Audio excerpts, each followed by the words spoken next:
Well, as the US is raising the number of troops in Afghanistan, Thursday will mark 30 years since the launch of the USSR's campaign in the country. So how valuable is Russia's experience for the ongoing conflict? Well, let's cross to RT Studio in Washington, D.C. for more on this, where Lauren Lister is on the case for us. Lauren.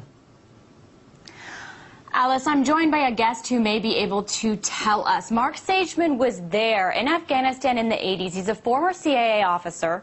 He was one of the officers in charge of the Afghanistan effort by the U.S. to covertly back the Mujahideen freedom fighters against the Soviet Union.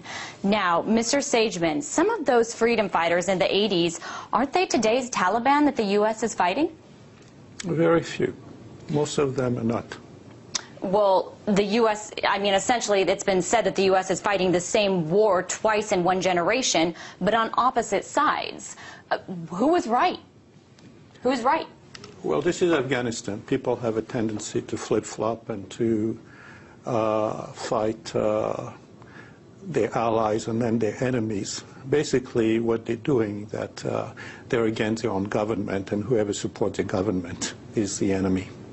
Okay, well, now Secretary of Defense Robert Gates, he was quoted in an article pointing out the irony about how 25 years ago he was shoving arms across the border for the Mujahideen commander Gulbuddin Hekmatyar to fight the Soviet Union against the in the 80s, to fight the Soviets, and now that same commander is fighting U.S.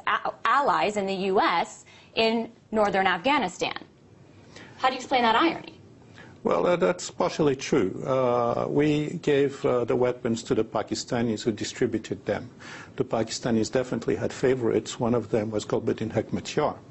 He was not one of our favorites. As a matter of fact, my role in Afghanistan was to even out the playing field so that I was supporting MASOOD and Jamiat Islamiyah against the Hizb Islami of Gulbuddin Hekmatyar. It was really almost against Hekmatyar that my program was.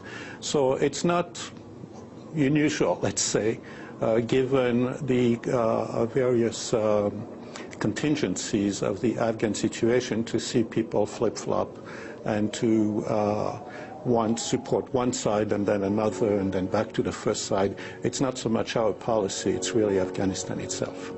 But in supporting those people then, in essence, you're supporting the effort against the U.S. now. Didn't it set the stages for the conflict today? No, not really. This is quite a crooked road. The reason we're in Afghanistan was because Al-Qaeda took refuge in Afghanistan. Had they stayed in the Sudan, we'd be speaking about the Sudan right now and not Afghanistan. So you can't really just make a straight line and kind of skip over 15 years of history. But if the U.S. had not backed those freedom fighters then, maybe the Taliban wouldn't be as powerful now, or the people fighting against the U.S. effort wouldn't have as much power now. No, the Taliban was really a Pakistani creation, and the Taliban was against Hekmatyar. The Taliban was against a lot of our former allies who fought the Soviet Union. Many of them, we still relied on them to overthrow the Taliban in 2001. So again, I would caution you from skipping a large part of history.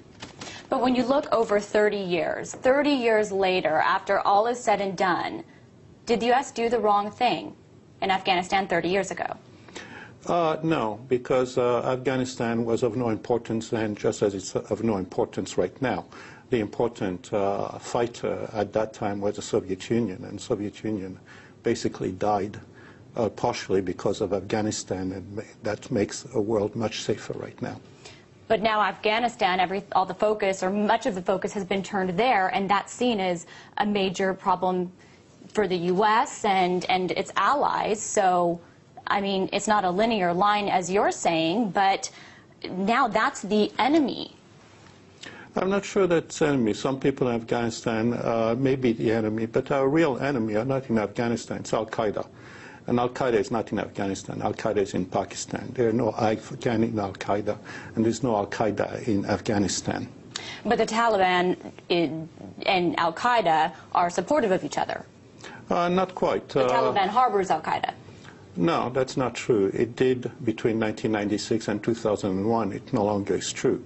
Al-Qaeda is now hiding in the federally administered tribal area, the Fatah. Some of them are allies with various factions of the Taliban. The Taliban is not unified. There's a Pakistani Taliban, there's an Afghan Taliban, and the Taliban is a plural name so that some people are pro-Al-Qaeda, some people are against Al-Qaeda. It's a very complicated situation, and it's not made easier by lumping everybody together and confusing the issue. Okay, so then 30 years later, is there anything that the U.S. can learn about the Soviet defeat in Afghanistan? Oh, yes. In the 80s? Oh, yes. We basically should get out of there very quickly. Get out of there very quickly? Yes. Final word. Thank you for joining us. Thank you. Back to you in Moscow. Okay, Lauren, many thanks to you.